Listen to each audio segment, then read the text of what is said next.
नमस्ते बच्चों। हमारी हिंदी की कक्षा शुरू हो गई है और आज हम अपनी कक्षा में कक्षा छठी का पाठ नंबर 4 पढ़ेंगे। चांद से थोड़ी सी गप्पें।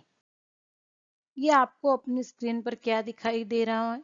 निकलता हुआ सूरज, निकलता हुआ चांद, छिपता हुआ चांद। तो ये क्या है? ये हमारी प्रकृति की चीजें हैं, यानी कि पहाड़, नदियां, सागर, हमारा सूरज, चांद, तारे, ग्रह, सब प्रकृति की चीजें हैं। तो ये प्रकृति जो है हमारी, इसका एक नियम होता है। हर काम जो है प्रकृति के नियम के अनुसार होता है। तो आज जो हम पाठ पढ़ने वाले हैं वो भी हमारी इसी प्रकृति की एक चीज यानी कि चांद पर है, जिससे कुछ बातें की गई हैं, गप्पे यानी कि बातें की गई हैं। और ये बातें किसने की हैं? चांद से थोड़ी सी गप्पे जो है वो 10-11 साल की एक लड़की ने की, यानी कि एक 10 से 11 साल की एक लड़की है जिसने चांद को देखकर उससे बातें की, गप्पे यानी कि बातें की हैं। और वो लड़की चांद से क्या क्या बातें करती है देखेंगे हम अपनी इस कविता में। गोल है खूब मगर आप तिरछे नजर आते हैं जरा, आप पहने हुए हैं कुल आकाश तारों जड़ा। लड़की क्या बोलती है चांद को कि आप गोल तो हो, बहुत गोल हो, लेकिन मुझे तिरछे क्यों नजर आते हो? क्या बोलती है कि आप गोल हो, सब कहते हैं कि आप गोल हो, लेकिन आप तिरछे क्यों नजर आते हो? आप पहने हुए हैं कुल आकाश तारों जड़ा। भी वो बोलती है कि जो ये पूरा आकाश है, तो ये जो तारे हैं, ये आपके वस्त्र हैं। यानी कि जो तारों से जड़ा हुआ ये आकाश है, ये आपके वस्त्र हैं, आपने ये पहन रखा है। सिर्फ मुंह खोले हुए अपना गोरा चिट्टा गोल मटोल। अभी क्या बोल रही है कि तुम्हारे चारों तरफ जो ये आकाश है और इसके अंदर जो तारे हैं वो तुम्हारे वस्त्र हैं, यानी कि तारों से जड़ा हुआ वस्त्र तुमने पहना है। तुम्हारा केवल मुझे मुंह दिखाई देता है, यानी कि तुम्हारा केवल फेस मुझे दिखाई दे रहा है, जो कि मुंह खोले हुए अपना गोरा चिट्टा, चिट्टा यानी कि सफेद, पूरा गोरा चिट्टा तुम्हारा मुंह है, गोल मटोल यानी कि मोटा मोटा जो है, केवल मुझे वही दिखाई दे रहा है। अपनी पोशाक को फैलाए हुए चारों सिमत। तुम अपनी पोशाक, पोशाक कौन सी है? जो तारों जड़ित आकाश है वो तुम्हारी पोशाक, और तुम उसको चारों तरफ फैलाए हुए, सिमत यानी कि दिशाएं, चारों दिशाओं में फैलाए हुए हो। आप कुछ तिरछे नजर आते हैं, जाने कैसे। अभी वो बोलती है जो ये पोशाक पहन रखी है ये भी अच्छी लग रही है, और चारों दिशाओं में तुम्हारी ये पोशाक है, ये आकाश जो है तारों जड़ा ये फैला हुआ है, फिर भी आप तिरछे नजर आते हो कैसे? खूब है गोकी। अभी ये जो बुंदेलखंडी बोली में उसने बोला है कि खूब है गोकी, यानी कि ये बहुत अच्छा है। बाजी वाह, हमको बुद्धू ही निरा समझा है। निरा यानी कि पूरा बुद्धू ही समझा है हमें। अभी लड़की क्या बोलती है, हमें बुद्धू, हमें बेवकूफ समझ के रखा है आपने, हम समझते नहीं हैं जैसे कि आपको बीमारी है। लड़की क्या बोलती है, हमें बेवकूफ समझा है क्या? हम कुछ नहीं समझते कि तुम जो तिरछे नजर आ रहे हो ये एक बीमारी है।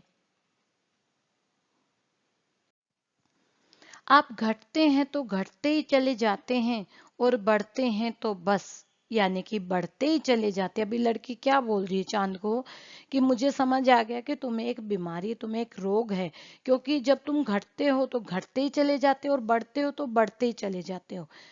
तो लड़की क्यों बोल रही है ऐसा? क्योंकि जो चांद है वो हमारे जो महीना होता है, जो वैदिक महीने हैं, उनके 15 दिन, यानी कि प्रतिपदा से पूर्णिमा तक चांद जो है वो बढ़ता है, और पूर्णिमा के बाद प्रतिपदा जो आती है उससे अमावस्या तक चांद घटता है, और अमावस्या को अंधेरा होता है, चांद पूरा खत्म हो जाता है, और पूर्णिमा को चांद पूरा दिखाई देता है।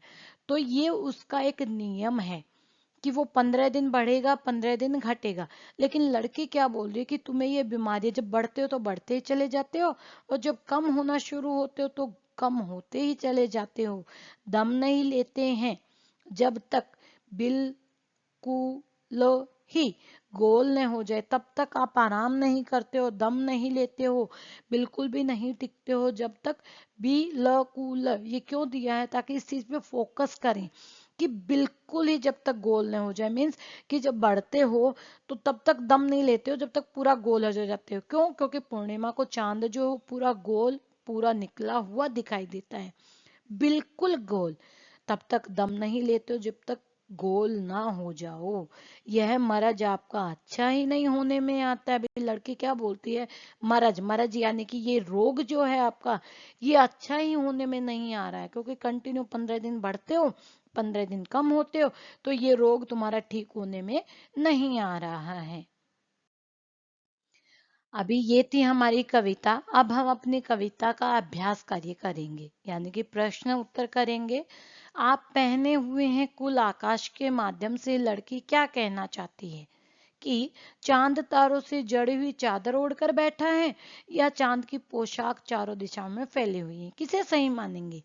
ये जो है, लड़की ने बोला कि आप पहने हुए कुल आकाश, इसका आशय क्या, स्पष्ट कीजिए। उत्तर, लड़की यह बताना चाहती है कि संपूर्ण, संपूर्ण यानी कि पूरा जो आकाश है, जो स्काई है, वो तुम्हारे ओर है, चारों ओर है। ऐसा लगता है जैसे ये संपूर्ण आकाश ही तुम्हारा वस्त्र है जिस पर सितारे जड़े। लड़की क्या बोलती है कि ऐसा लगता है कि आकाश तुम्हारी पोशाक है, तुम्हारा वस्त्र है जिस पर तारे जड़े हुए हैं। अभी प्रश्न 2 आता है, कवि ने चांद से गप्पे किस दिन लगाई होंगी? कवि ने, तो कवि कौन है यहाँ, किसके माध्यम से बोल रहा? लड़की के माध्यम से, कि उसने कब बातें की होंगी? दिन पूर्णिमा, अष्टमी से पूर्णिमा के बीच, या प्रथमा से अष्टमी के बीच। अभी लड़की क्या बोलती है, तिरछे नजर आते हो, तो हम कारण जानेंगे कि पूर्णिमा के दिन तो चांद जो है पूरा गोल दिखाई देता, तो उस दिन तो बातें नहीं की होंगी। फिर अष्टमी से पूर्णिमा के बीच जो है चांद तिरछा दिखाई देता, क्यों? क्योंकि वो बढ़ना शुरू होता है। प्रथमा से अष्टमी के बीच चांद जो पतला नजर आता है, क्योंकि वो उसने स्टार्ट ही किया, शुरू ही किया बढ़ना, अभी वो बढ़ा नहीं है, लेकिन अष्टमी से पूर्णिमा के बीच वो बढ़कर तिरछा हो जाता है गोल होने के लिए। तो यहाँ कवि क्या विचार कर रहा है कि शायद लड़के ने जो गप्पे, जो बातें की, वो कब की होंगे? अष्टमी से पूर्णिमा के बीच।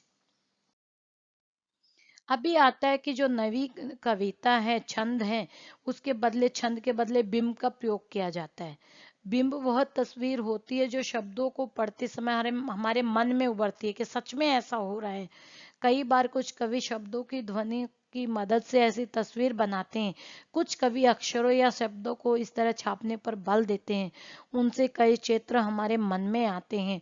इस कविता के अंतिम हिस्से में चांद को एकदम गोल बताने के लिए कवि ने बी, ल, कु, ल शब्द के अक्षरों को अलग अलग करके लिखा है।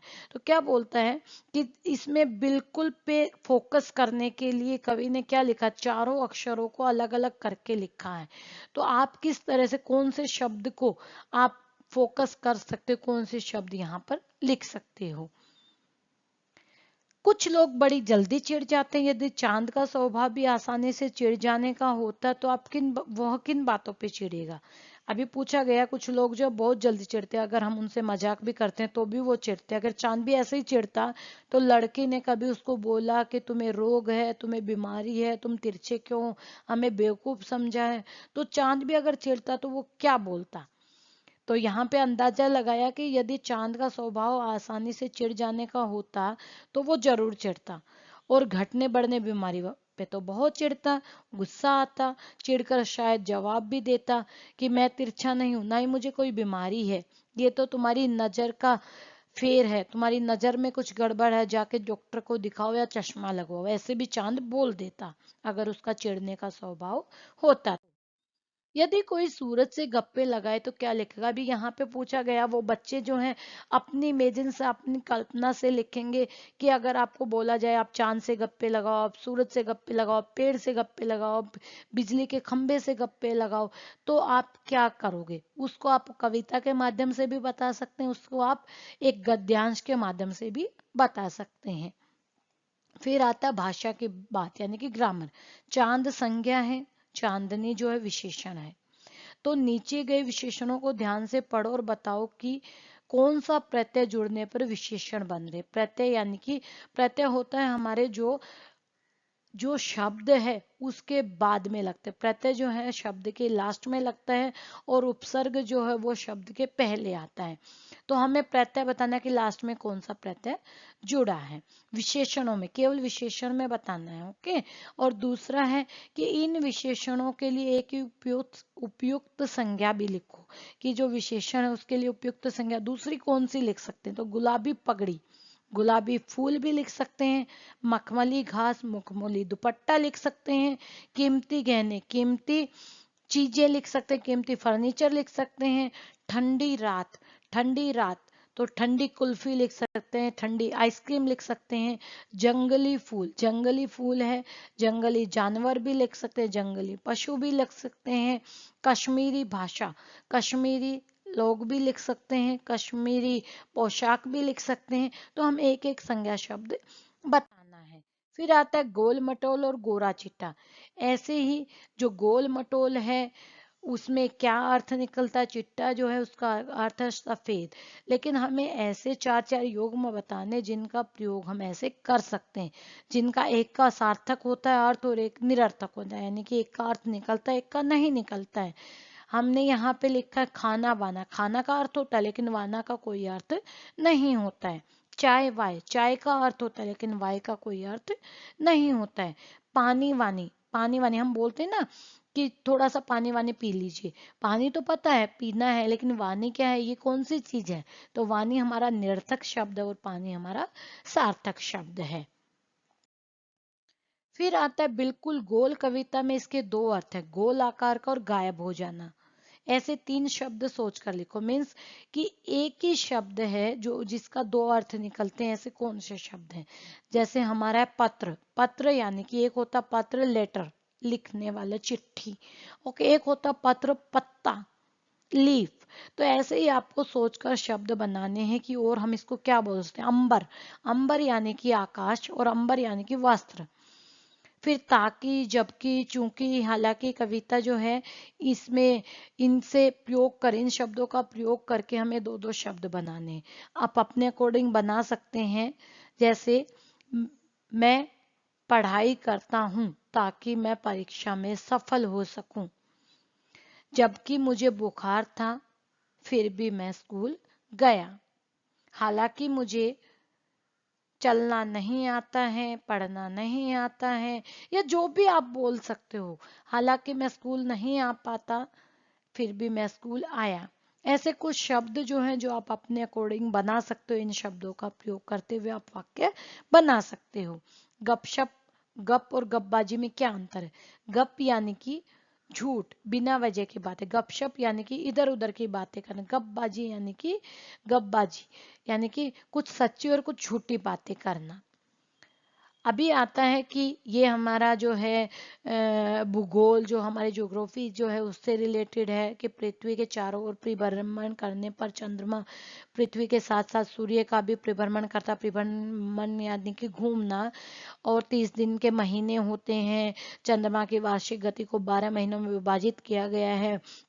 यहाँ पे बताया गया है कि जनवरी फरवरी मार्च ये तो हमारे अंग्रेजी महीने होते हैं। इनके साथ साथ हमारे जो संवत के अकॉर्डिंग वैदिक महीने होते हैं, चैत्र, वैशाख, ज्येष्ठ, आषाढ़, श्रावण, भाद्रपद, आश्विन, कार्तिक, मार्गशीर्ष, पौष, माघ, फाल्गुन, ये महीने हमारे वैदिक महीने होते हैं, जिनको हम देशी महीने भी बोलते हैं।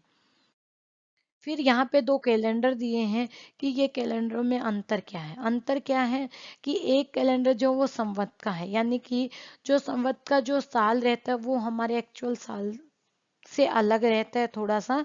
यानी कि वो जो है हमारा 57 ईयर्स यानी कि 57 साल आगे का रहता है संवत का। एक साइड हमारा जो अंग्रेजी कैलेंडर है जो अभी का जो हम यूज कर, दूसरी साइड हमारा तिथि वाला कैलेंडर है। तो दोनों कैलेंडर जो है वो क्या बताया गया, इसमें चंद्रमा के महीने के अनुसार कौन सा कैलेंडर है। तो इसमें हमारा जो है वो बाई तरफ का कैलेंडर यानी लेफ्ट हैंड साइड कैलेंडर जो हमारा चंद्रमा के महीने के अनुसार है। दोनों कैलेंडर जो हम तारीखें देखने के लिए यूज करते हैं। और कृष्ण पक्ष और शुक्ल पक्ष में क्या अंतर? कृष्ण पक्ष होता है प्रतिपदा से अमावस्या तक, जब चांद घटना शुरू होता है और अमावस्या को अंधेरी रात होती है। शुक्ल पक्ष होता है जब चांद जो है बढ़ना शुरू करता है प्रतिपदा से पूर्णिमा तक, और बढ़ते बढ़ते चांदनी रात शुरू होती है और पूर्णिमा को चांद पूरा बड़ा हो जाता है और पूरा चांद निकलता है। तो वो हमारा शुक्ल पक्ष या के चांदनी जो पक्ष होता है वो होता है। अभी हमारा आज का गृह कार्य बच्चों, चांद से थोड़ी सी गप्पे जो पाठ हमने पढ़ा है उसको आपको दोहराना है। ये एक कविता है, इसको दोहराना है और इसमें आए शब्दों को याद करना है। धन्यवाद बच्चों, हमारा पाठ समाप्त होता है।